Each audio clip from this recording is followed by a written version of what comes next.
My name is Philip Morris.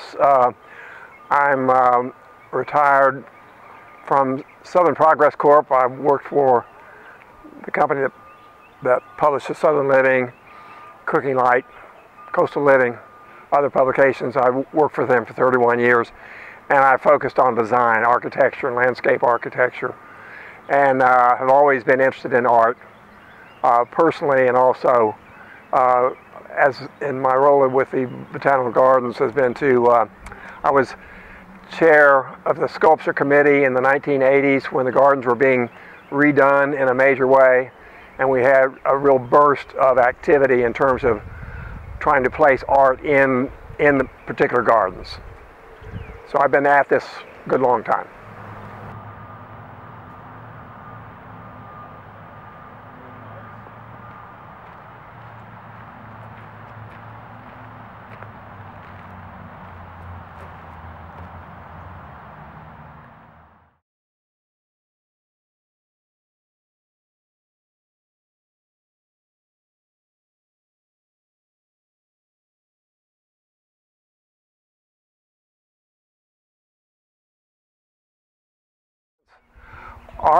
Our purpose with our general theme with the sculpture, or what we call Art in the Gardens program, has been to embellish gardens with artwork.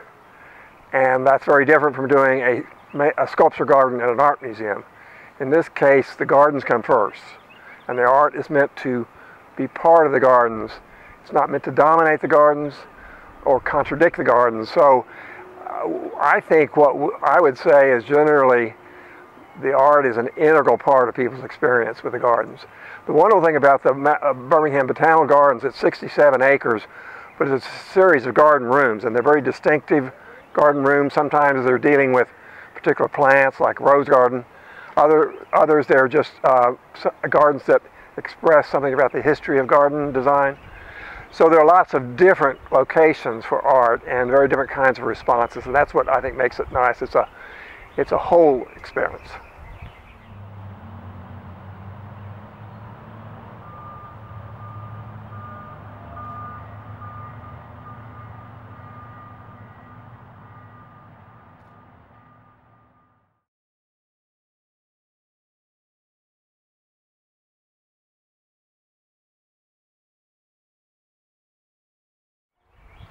A setting like a garden, I think, is a very good place to surprise people with art. They didn't come for that purpose. When you go to a museum, you're going there for that purpose, and very rightly so, I think. But in a garden, or in some of the more well-known sculpture gardens across the country, the art is encountered in a sometimes surprising way. You don't turn a corner and there's something, and I think that has something going for it. It's not the only way to do it, but I do think that adds a different dimension to how art works in a botanical garden versus art in a major museum.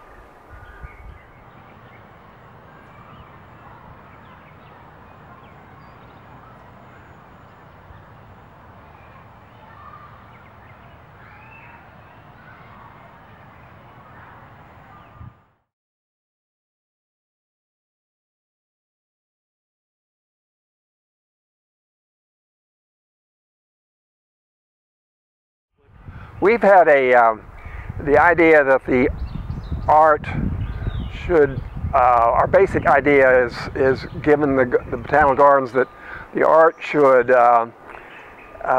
in some way explore the history of garden and art, the history of making gardens and art in gardens.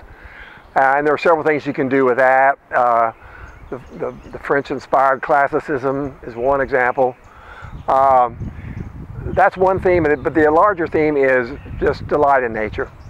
And that gives us a nice broad parameter for deciding what art should be, what art is appropriate for the Botanical Gardens. We feel that angst, or art that deals with political issues, which is very appropriate in other venues, that's not the right thing for botanical gardens. So we want it to be something that belongs in the gardens, but takes the garden somewhere else in terms of using art to say something else.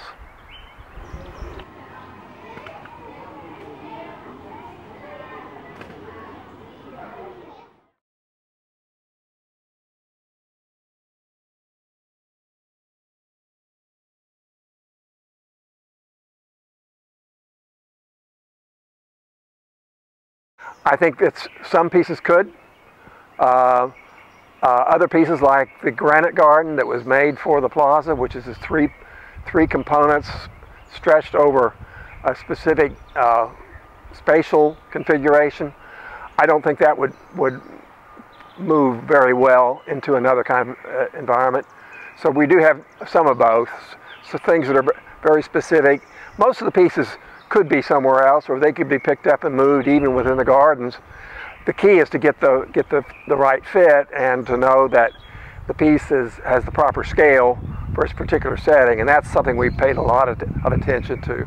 The big tendency would be to underscale pieces, and so we've had to work very hard to get the budgets and the donors, because all the pieces are essentially donations, to get everyone on board with the fact that no, that 6 feet is not going to work here. This needs to be 8 feet, in this particular area. And this doesn't sound like a lot of difference, but it makes a huge difference in how the piece actually works in a particular garden.